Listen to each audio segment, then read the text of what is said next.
Nós vamos ler o livro de Esdras. Eu quero ler capítulo 7, versos 1 a 10. Acompanhe aí comigo a leitura da palavra do Senhor. Passadas essas coisas, no reinado de Artaxerxes, rei da Pérsia, Esdras veio da Babilônia. Esdras era filho de Seraías, filho de Azarias, filho de Ilquias, filho de Salum, filho de Zadok, filho de Aitube, filho de Amarias, filho de Azarias, filho de Meraiote, filho de Zeraías, filho de Uzi, filho de Buque, filho de Abizua, filho de Finéias, filho de Eleazar, filho de Arão, o sumo sacerdote. Ele era escriba versado na lei de Moisés, dada pelo Senhor Deus de Israel. E como a mão do Senhor, seu Deus, estava sobre ele, o rei lhe deu tudo o que ele havia pedido. Também vieram para Jerusalém alguns dos filhos de Israel, dos sacerdotes, dos levitas, dos cantores, dos porteiros e dos servidores do templo. Isto foi no 7º ano do reinado de Artaxerxes. Esdras chegou a Jerusalém no 5º mês do 7º ano deste rei. Ele partiu da Babilônia no 1º dia do 1º mês e no 1º dia do 5º mês chegou a Jerusalém, porque a mão bondosa do seu Deus estava sobre ele. Porque Esdras pôs no seu coração o propósito de buscar a lei do Senhor, cumpri-la e ensinar a Israel os seus estatutos e os seus juízos. Te agradeço, ó Deus, por essa palavra e que tu, ó Deus, a use nessa manhã para falar ao nosso coração, ao coração da tua igreja. Em nome de Jesus, amém. Amém, queridos? Podem sentar.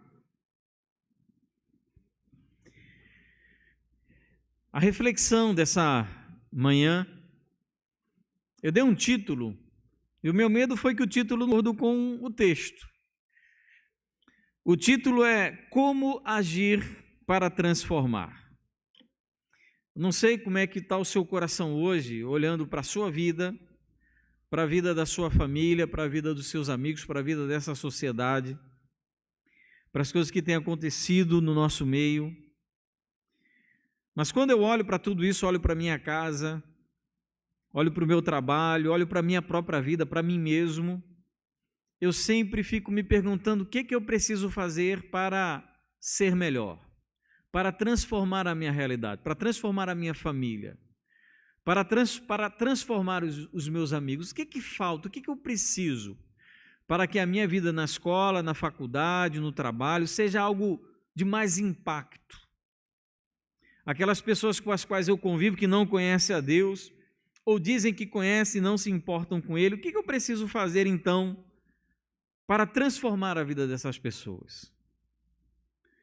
E eu então, nas minhas meditações e reflexões, eu cheguei a esse texto do livro do nosso querido Esdras.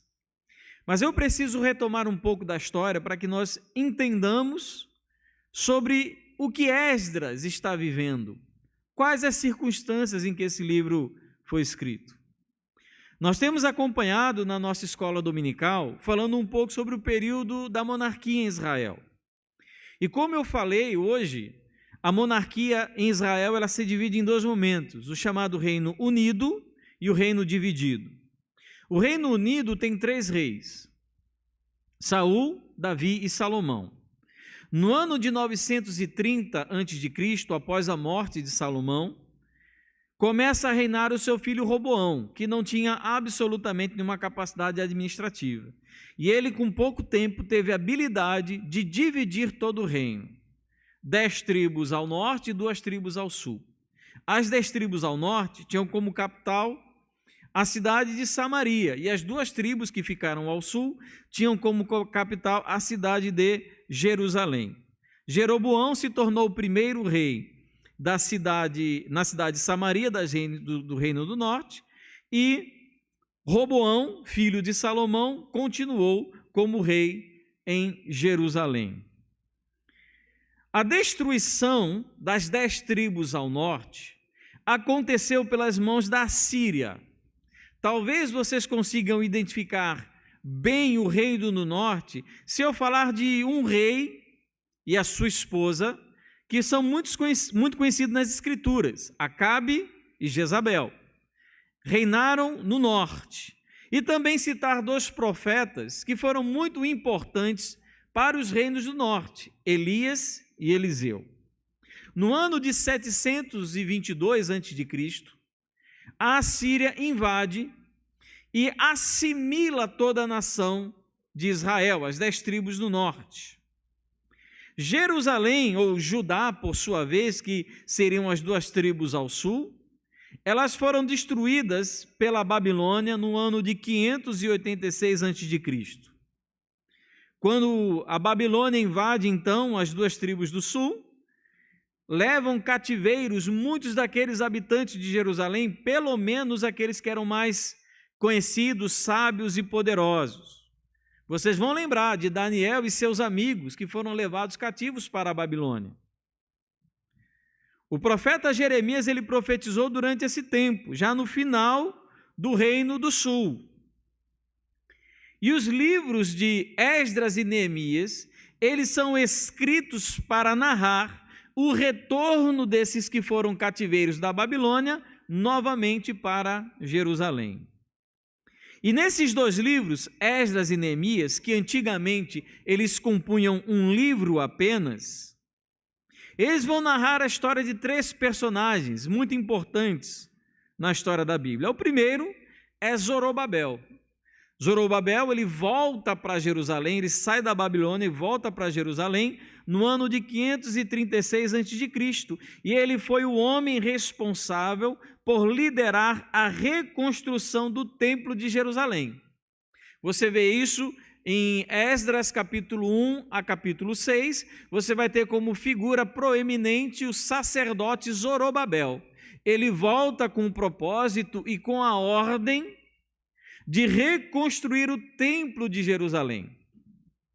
A segunda figura que nós encontramos de proeminência dentro dos livros de Esdras e Neemias é o próprio Esdras. Ele volta para Israel, para Jerusalém, no ano de 457 a.C., e Esdras seria aquele homem responsável por reformar espiritualmente o povo de Jerusalém. E então, após Esdras, nós temos o retorno de Neemias no ano de 444 a.C., e ele foi o responsável pela reconstrução das muralhas de Jerusalém. E nesse período de Zorobabel a Neemias, nós temos então os profetas Ageu, Zacarias e Malaquias profetizando para o povo. Quando nós abrimos a palavra do Senhor e abrimos lá no livro de Esdras, no capítulo 1, nós não temos noção. Mas a história do livro de Esdras começa cerca de 80 anos antes de Esdras aparecer no livro. Por isso que o que abre o livro seria a pessoa de Zorobabel. Ele volta para o cativeiro, Zorobabel, e então nós temos aí o início do livro de Esdras. Esdras só vai aparecer no livro no capítulo 7, 60 anos depois de Zorobabel voltar para Jerusalém. De Zorobabel nem sequer estar mais em Jerusalém. Só que apesar de Zorobabel ter tido todo aquele zelo, e a história é muito bonita, a história da reconstrução do Templo de Jerusalém, é interessante que no final do capítulo 6, quando é terminada o capítulo 5 ou capítulo 6, capítulo 6 mesmo, quando o templo é terminado, diz que os jovens comemoram e os idosos choram. É muito interessante, porque os jovens não viram outro templo a não ser aquele, enquanto os idosos, eles conheceram o templo de Salomão e se deparam então com um templo muito inferior em glória ao que teria sido o templo de Salomão. Então eles choram, meu Deus, como nós decaímos na glória do nosso templo. Enquanto os jovens que não tinham visto o templo de Salomão, eles cantam e celebram, porque agora eles têm um templo. Mas não apenas isso, apesar do templo ter sido reconstruído, ainda havia algo muito importante a ser reconstruído naquele lugar: a verdadeira espiritualidade do povo que morava em Jerusalém. O templo estava ali, reconstruído, estavam começando a ser implementados novamente aquelas expressões da religião judaica, alguns sacrifícios, algumas figuras sacerdotais, mas o povo ainda engatinhava no que dizia respeito à obediência à lei que Deus tinha dado por meio de Moisés. O povo ainda se voltava à idolatria, o povo ainda se voltava para os casamentos mistos, o povo não obedecia o sábado, havia uma série de normativas importantes que eram descritas na lei que ainda não tinham sido assumidas por aquele povo que tinha voltado da Babilônia. Então Esdras é o homem levantado por Deus para conduzir o povo novamente à aliança e à comunhão com Deus. Esdras, ele tinha essa grande responsabilidade e essa grande tarefa. E como Esdras, então, ele fez isso que ele tinha sido chamado por Deus para fazer. E eu chamo a atenção para 4 coisas, amados, que havia no coração de Esdras, que precisa ter no nosso coração também, se nós queremos mudar a nossa família, se queremos mudar, acima de tudo, a nossa vida, a nossa sociedade, a nossa escola e o nosso trabalho. Primeira coisa que nos chama a atenção, e eu peço que você olhe bem para o versículo 10 do capítulo 7 de Esdras. Primeira coisa que nos chama a atenção no coração e na vida daquele homem é a determinação que ele tem. Era uma determinação pessoal. Quem era Esdras? O texto diz: Esdras pôs no seu coração o propósito de buscar a lei do Senhor, cumpri-la e ensinar em Israel os seus estatutos e os seus juízos. Ele se autodetermina. Mas, querido, não fique iludido, porque Esdras não era qualquer pessoa. Esdras era o homem certo para aquele serviço. Esdras não era um desocupado, um despreparado, como nós gostamos muitas vezes de citar ou falar por intermédio daquele jargão: Deus não escolhe os capacitados, mas capacita os escolhidos. Balela, isso não é verdade. Esdras era um homem capaz, era um homem extremamente preparado. Primeiro porque ele era sacerdote. O texto diz que ele era sacerdote e ele vai então falar, lá a partir do versículo 1, era filho disso, filho daquilo, filho daquele, filho, até chegar no grande sumo sacerdote Arão. O primeiro, ele era da linhagem direta de Arão, o grande sumo sacerdote de Israel, o primeiro. Então ele era uma pessoa que gozava de um grande privilégio, com fundamento até na sua própria genealogia. Ele não era qualquer pessoa. Ele tinha autoridade para falar da religião do povo de Jerusalém, ele tinha autoridade a falar daquilo que Deus exigia do povo, porque ele era sumo sacerdote e da mais pura genealogia arônica. Mas não apenas isso, queridos. Ele também era um escriba. Escriba era um homem que era profundo conhecedor da lei de Deus. Ele não tinha caído ali de paraquedas. Ele não estava ali por acidente. Ele era um homem capaz, um homem habilidoso, um homem conhecedor, e estava ali porque Deus o colocou ali. Deus escolheu o melhor para levar para Jerusalém. Deus não escolheu um desocupado, não foi um Zé, alguém qualquer. Ele escolheu o melhor porque a obra assim o exigia. Exigia gente capaz, gente hábil, gente dedicada, gente preparada. Então, meu irmão, quando você for preguiçoso, que você não quiser aprender a Bíblia, aí você fica reclamando que você não sabe, que você não conhece, que você não tem habilidades, porque habilidade tem quem procura, conhecimento tem quem procura. Esse homem era um profundo entendedor. Ele é um homem tão precioso por causa das suas qualificações e seus dons. A gente vive num mundo em que ter qualificação e ter dom é como se fosse algo que testificasse contra a pessoa. Não, mas porque ele conhece, ele sabe, como se isso fosse ruim. A gente valoriza a preguiça de maneira indireta. Olha como Deus usa, meu Deus, homem que não sabe nem ler, Deus usa. Como se analfabetismo fosse virtude. E eu já tive a oportunidade, pasmem, de ouvir a pregação de um pastor analfabeto. Horrível, terrível. Que capacidade tem um homem de proclamar a palavra como pastor, sendo que ele não consegue nem ler a Bíblia? E Esdras está ali porque ele se preparou para aquilo. Talvez ele não tivesse na mente dele, Deus um dia vai me usar lá em Jerusalém. Talvez isso não passasse pela cabeça dele. Deus vai me usar na minha escola, Deus vai me usar na faculdade, Deus vai me usar no trabalho, mas ele estava preparado para ser utilizado em qualquer circunstância, em qualquer situação. Estava lá Esdras. Quem era Esdras? Era o melhor.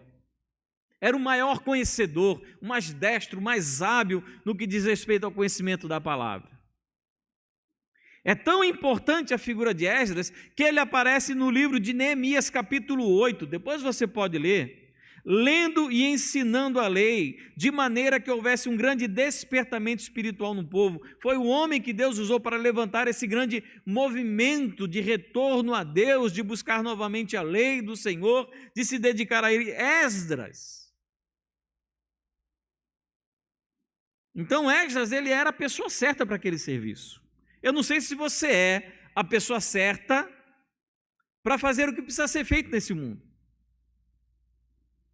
Para confrontar os seus amigos de escola que vivem uma vida em pecado, uma vida desregrada. Se você tem um conhecimento, o amor, a paixão por Deus suficiente, assim como Esdras tinha, às vezes Deus não transforma por culpa nossa. Porque nós não estamos preparados como deveríamos. Esdras era um homem determinado. Imagina o grande desafio que Esdras tinha pela frente. Era muito bom ler a palavra, estudar a palavra no gabinete dele lá na Babilônia, trancado no gabinete pastoral de Esdras. Em casa, no escritório, estudando, lendo, cheio de livro, é muito bom. Você fica absorvendo o conhecimento no seu ar-condicionado, na sua cadeira acolchoada, fica juntando tudo aquilo, vez por outra você vai na pizzaria, vai sair com os amigos para jantar, sai com a esposa, vai para a praia, joga uma bola. É muito bom, só que Esdras foi desafiado a largar todo esse conforto e ir para uma cidade que ainda estava sendo reconstruída. Um grande desafio. E ele toma uma grande decisão, uma firme decisão. Esdras, ele tomou a decisão, queridos, firme, por ele mesmo. O que Esdras tinha e o conhecimento do qual ele dispunha era importante, mas pouco importante na Babilônia. Ele era importante mesmo aonde ele era necessário, em Jerusalém, para um povo perdido que ainda não conhecia a lei. A nossa vida é assim. A gente acha que a nossa importância é entre os ricos e os poderosos, mas muitas vezes Deus nos prepara com o evangelho para os mais simples e humildes. Quem era Paulo? Paulo era o top, era o máximo, era o must. Era fariseu de fariseus, conhecedor da lei. E Deus então pega o melhor que ele tinha na época, Paulo, e ele vai então colocar Paulo na Igreja Batista Memorial de Jerusalém. Primeira Igreja Batista de Samaria. Primeira Igreja Batista de Emaús. Não, Paulo, você vai sair para ser missionário. Você é o melhor. O melhor, o que tinha mais conhecimento. Ele não foi o líder da convenção de Jerusalém. Ele foi um missionário. E aquele homem foi usado tremendamente por Deus. Não é o que ele queria, mas era onde ele era necessário. Ele era um homem determinado, Esdras. E todo aquele conhecimento que ele adquiriu na Babilônia, estudando, tendo tempo para se voltar para a palavra do Senhor, analisando, verificando, agora Deus dá condição para que ele volte para Jerusalém e possa então ser usado por Deus entre aquele povo que estava tentando se recuperar daquela terrível invasão.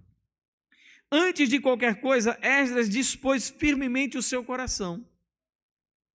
Então, antes de pensar naquilo que nós fazemos pelo outro, da maneira como nós nos dispomos a fazer por alguém, Esdras, em primeiro lugar, pensou em como estava o seu próprio coração.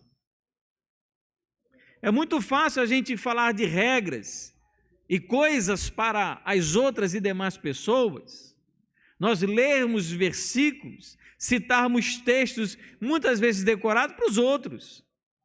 Mas o desafio de Esdras foi de colocar no seu próprio coração, à sua disposição, daquilo que talvez os outros não quisessem ouvir, mas o que importa é que o meu coração esteja disposto a obedecer. Então, primeira coisa, Esdras, ele tinha uma disposição firme no seu coração. Segundo,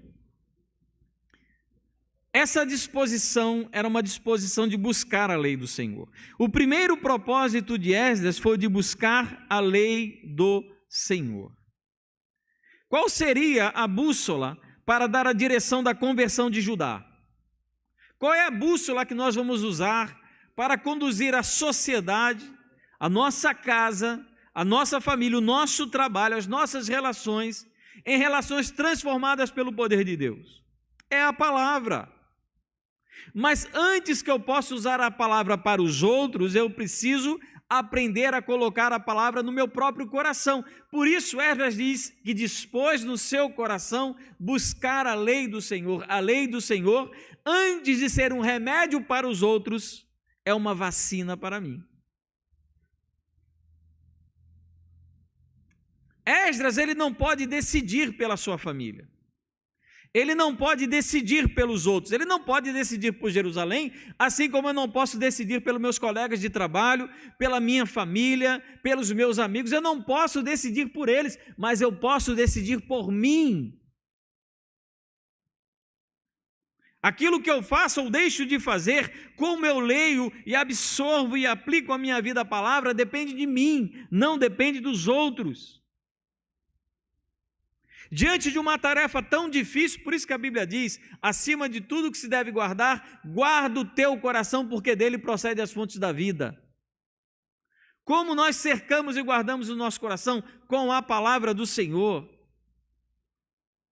Então, se nós queremos, amados, lutar a batalha da nossa família, pelo bem espiritual dos nossos filhos, dos nossos esposos, esposas, dos nossos colegas, dos nossos irmãos em Cristo, primeiro, nós precisamos cercar o nosso coração com a palavra.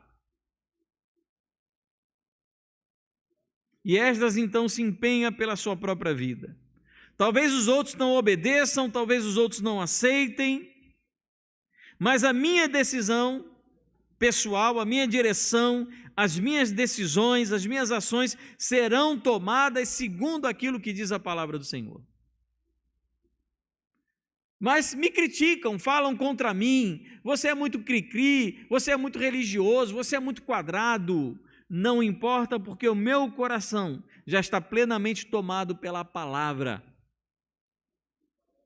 O problema é que a gente não guarda o coração, amados, nós não tomamos aquela firme decisão que, por exemplo, Daniel e seus amigos tomaram quando foram introduzidos na presença dos reis da Babilônia, para que eles se alimentassem de alimentos que não eram permitidos ao judeu comer. Eles dispuseram firmemente o coração deles de não pecar contra o Senhor nas coisas oferecidas pelo rei da Babilônia. Uma decisão firme. E aí, vai até onde é que vai a tua firmeza? Até onde vai a prova do teu caráter e do teu amor a Deus, do teu amor a Cristo? Até onde? Até onde se estende a tua corda? Se rompe em que momento? É na vergonha dos amigos? É nas críticas do trabalho?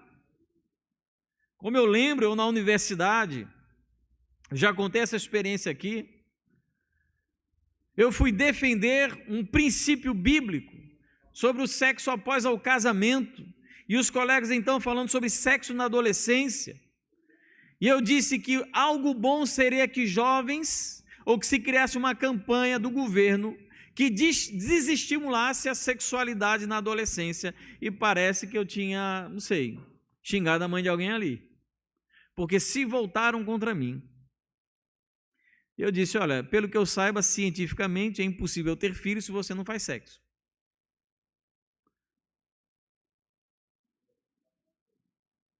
Até onde é que vai a tua convicção e o teu amor a Deus? Existe um problema, eu vou fazer isso, não está nem aqui, que eu acho que era o que os fariseus tinham no coração, é o tipo da espiritualidade farisaica. Nós forçamos as pessoas a obedecerem à lei, sem, no entanto, amarem a Deus. Isso é legalismo. A minha preocupação com Thomas é que ele obedeça e honre a Deus, mas também que ele ame o Senhor. E eu sei que para ele amar a Deus como ele deve, só é possível se o coração dele for convertido para o Senhor. Eu não quero transformá-lo em um fariseu, em um santarrão, é um hipócrita, um demagogo. Eu quero que ele seja um crente em Jesus. E que ele, de fato, determine no coração dele, quando ele sair do Colégio Batista e for para uma universidade ou para qualquer outro lugar, que o coração dele esteja treinado na palavra para que ele possa rejeitar aquelas coisas que são ruins. Ele determinou, ele decidiu no coração dele buscar a lei do Senhor. Mas não apenas isso, queridos. Ele determinou em seu próprio coração cumprir a lei. Outra decisão chave em Esdras, cumprir o que diz a palavra. Mas entenda, só é possível cumprir aquilo que você sabe. Por isso que primeiro nós precisamos conhecer a lei. Então você precisa conhecer o que diz a palavra, mas não adianta saber se não cumprir.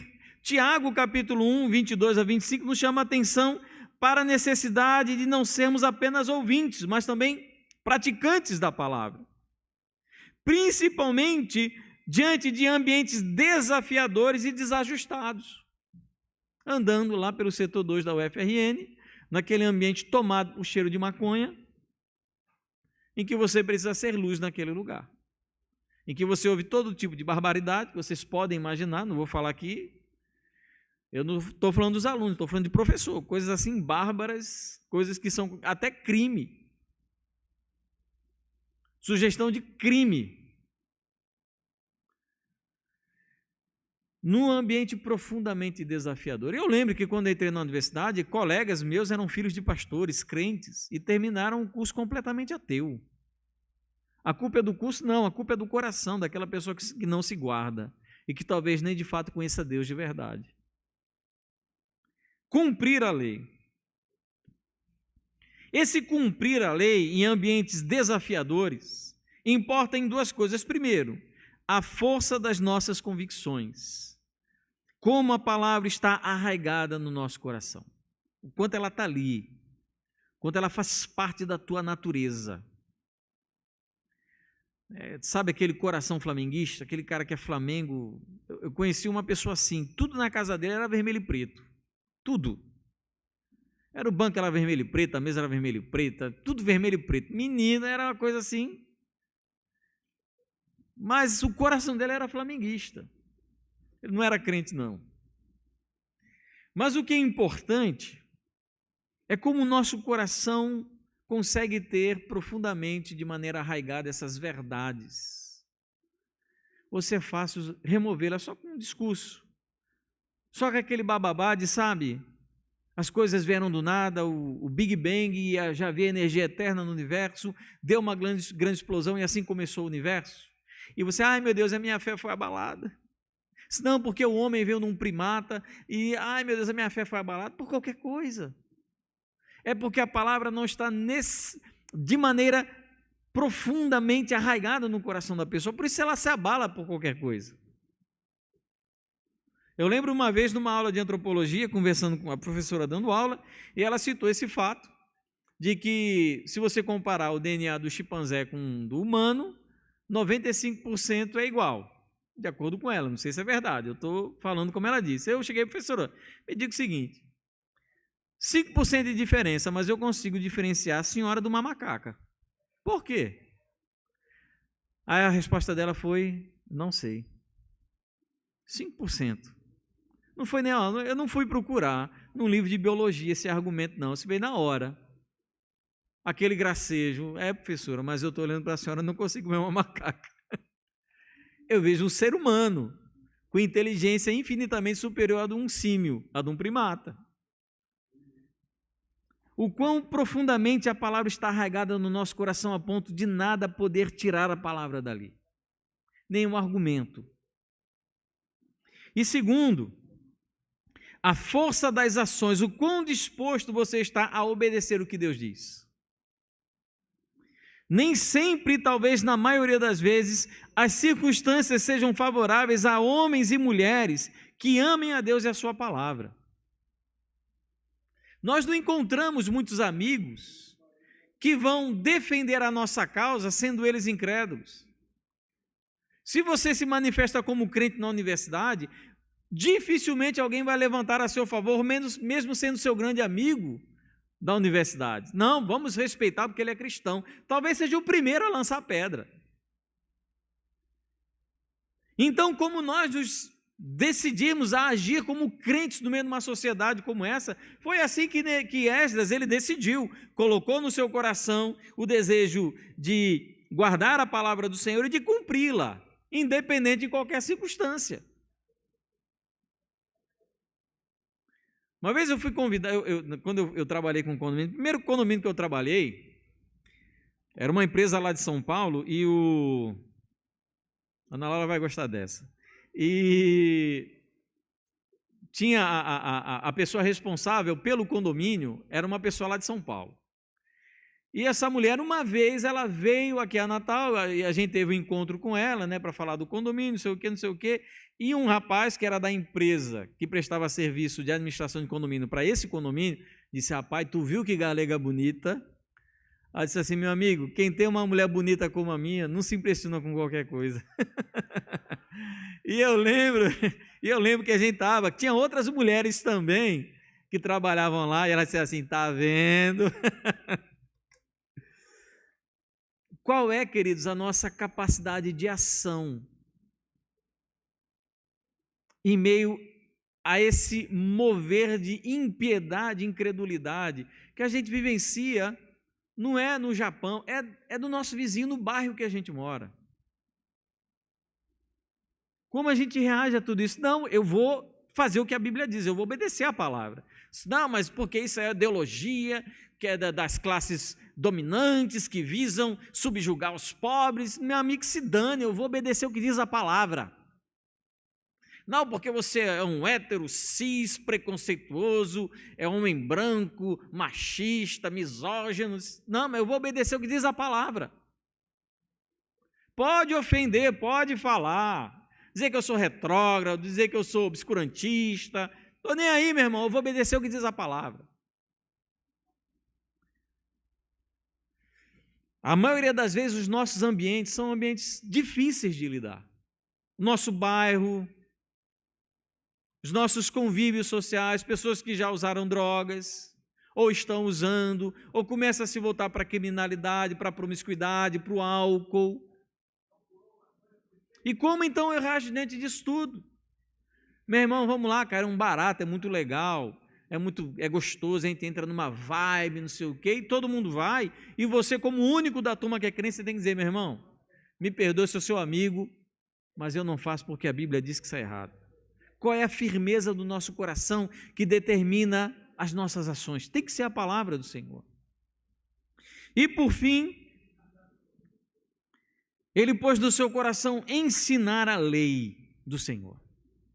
Então, olha só como é que isso é interessante, porque Esdras, ele sabia que ele ia para um ambiente carente da palavra, necessitado da palavra, e ele ia para o meio do povo de Deus. O povo que estava em Jerusalém tinha um templo, mas precisava ter reformado a sua espiritualidade. Após buscar, colocar a palavra no seu coração e cumprir, ele tem então a disposição de ensinar. Buscar e cumprir são atos personalíssimos. Eu não posso buscar a palavra pelo meu filho, nem pela minha esposa.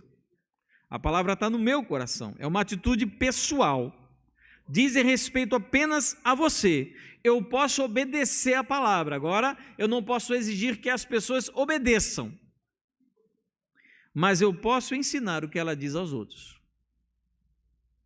E esse então foi o grande ministério de Esdras e sua maior atitude de compaixão: apontar o caminho que o povo deveria seguir. Apontar, mostrar, é por aqui, é aqui que se vive, é dessa maneira que se faz. Quando algum colega vem conversar comigo, ímpio, incrédulo mesmo, a minha atitude não é usar sociologia para tentar orientá-los de alguma maneira. A minha atitude é usar a palavra para dizer o que ela diz, para ensinar qual o caminho da palavra.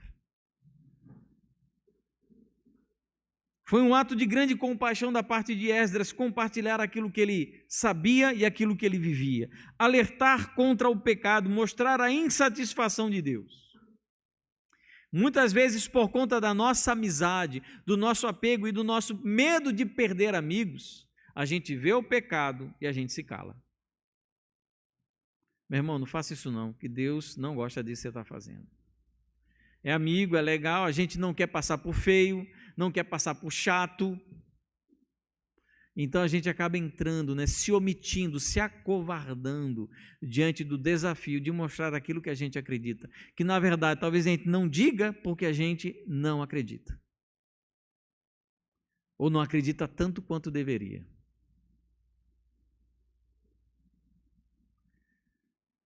Esdras é aquele homem que dispôs o seu coração para buscar a lei, para obedecer a lei e para ensinar as pessoas. Qual é a minha atitude para com a minha família? Voltar o coração para a palavra, para que Thomas conheça a palavra do Senhor e essa palavra transforme a vida dele. Eu queria concluir fazendo 3 breves aplicações. Primeiro, com o que nós aprendemos no livro de Esdras, o centro da espiritualidade não é o templo. Estamos aqui há uma semana de comemorarmos 89 anos de uma igreja, e uma das marcas dessa igreja é o seu templo. Mas o centro da espiritualidade cristã não é o templo, o centro da espiritualidade é o coração do crente. Quando eu vou para casa, eu não levo o templo da Igreja Batista do Natal carregando nas costas, para manter a minha identidade como cristão. Eu levo o meu coração que está cheio da palavra. Os judeus tiveram seu templo de volta, mas não a sua espiritualidade. Assim, a palavra é ensinada para que o homem se converta ao Senhor. Porque o centro da espiritualidade cristã não é o prédio, não é a igreja, não é o templo. O centro da espiritualidade cristã é o coração do homem transformado por Cristo e cheio da palavra.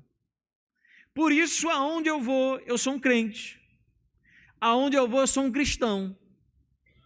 Mesmo que seja num lugar, me mandaram para mim um dia desse, uma igreja, que o pastor estava pregando com água pela canela. Quem viu esse vídeo aqui também? Cheio de água, deve ter dado uma enchente. Tinha cara de ser naquelas igrejas do norte do país. Cheio de água. E se a água tivesse levado aquelas tábuas que compunham aquele prédio, tinha deixado de ser igreja? Se o diabo confiscar esse prédio aqui, o anticristo, botar um decreto aí, agora todo o prédio de igreja vai ser bar, vai ser discoteca. A gente vai deixar de ser igreja porque não tem mais esse lugar para se reunir? Não. Historicamente, queridos, a igreja só foi ter um local de reunião lá pelo 3º, 4º século. Antes não tinha lugar de reunião, era em cemitério, era em caverna, na casa dos outros. Porque a espiritualidade cristã, ela se centraliza não no local onde as pessoas se reúnem, mas no coração de cada crente, onde Cristo ele trabalha, ele opera por meio da sua palavra. Por isso que eu sou crente quando eu vou para a universidade, por isso que eu sou crente quando eu vou trabalhar. Essa compreensão católica romana, judaizante, de que a espiritualidade do crente se resume ao templo, é profundamente diabólica, isso é uma distorção. Não haja, não creia dessa maneira, porque não é bíblica. Porque Deus tirou o templo de Jerusalém, destruiu com a Babilônia, o império babilônico chegou e arrasou tudo, não deixou pedra sobre pedra, assim como aconteceu no ano 70 depois de Cristo, com Tito e os exércitos romanos, destruíram novamente, porque o coração do povo já estava longe de Deus. O que foi embora primeiro? O coração das pessoas. O centro da espiritualidade não é o templo, o centro da espiritualidade é o nosso coração. Por isso que em Mateus capítulo 5, 6 e 7, quando vai falar, por exemplo, se você olhar para uma mulher com um pensamento impuro, você já adulterou com ela, porque o problema do homem não está no exterior, mas está dentro do seu coração. Segundo, precisamos ser mais sinceros e empenhados com a nossa própria espiritualidade do que com a espiritualidade dos outros. Primeiro eu respondo por mim. Como eu estou? Como está o meu coração? Sem pensar nos outros. Não que os outros não sejam importantes, e como eu falei domingo passado, a comunidade cristã é essencial dentro da espiritualidade bíblica. Mas como eu estou? Eu preciso, como diz Mateus 7, primeiro tirar a trave do meu olho, para depois então querer dar lição de moral para o meu irmão. Como eu estou? Porque primeiro vem a autodeterminação de buscar a lei do Senhor e obedecê-la. É meu, sou eu. Eu vou fazer isso por mim. Meu pai não pode tomar essa atitude por mim. Eu vou fazer, porque eu amo ao Senhor, eu quero conhecê-lo e agradá-lo. E terceiro, o ensino das Escrituras deve ocupar lugar primordial em nossa vida. Porque se eu penso apenas em mim, se eu procuro uma autotransformação, eu preciso então fazer com que isso tenha um espaço, trabalho, sociedade. Eu preciso ensinar, viver, mostrando e apresentando o que diz as Escrituras, o que dizem as Escrituras. Porque é pelo ensino da palavra que o pecador se volta a Cristo. Testemunho tem pouco efeito na conversão de alguém. Música tem pouco efeito na conversão de alguém. Ah, pastor, mas você está sendo exagerado. Não, quem está dizendo é a Bíblia. Que a fé vem pelo ouvir e ouvir a palavra. Então, se você dá testemunho, usa muito a palavra no teu testemunho. Fala mais da palavra do que do teu testemunho. Vai fazer música, vai cantar um louvor, Prata em Trata aí, músicas bíblicas, profundamente bíblicas. Mas não esqueça de proclamar também naquele momento a palavra. É pelo ensino da palavra que o pecador se volta a Cristo. E essa obra de conduzir pecadores até Cristo é a obra da igreja, que é a coluna e baluarte da verdade, como diz 1 Timóteo 3,15. É através da pregação e do ensino da palavra que os pecadores se aproximarão de Deus. São atitudes, queridos, importantíssimas se nós queremos agir para transformar ou a nossa vida ou a vida das pessoas que vivem com a gente. Determinar no coração, conhecer a lei, obedecer a lei e ensinar a lei. Queridos, que Deus ele coloque em nosso coração essa palavra e que isso traga uma operação de transformação dentro de cada um de nós. A nossa vida seja mudada e transformada por isso, desafiada, nas nossas famílias. Famílias que estudem a palavra, que leem a palavra, que ensinam a palavra. Isso traga transformação. Amém, queridos? Vamos orar ao Senhor, fecha teus olhos.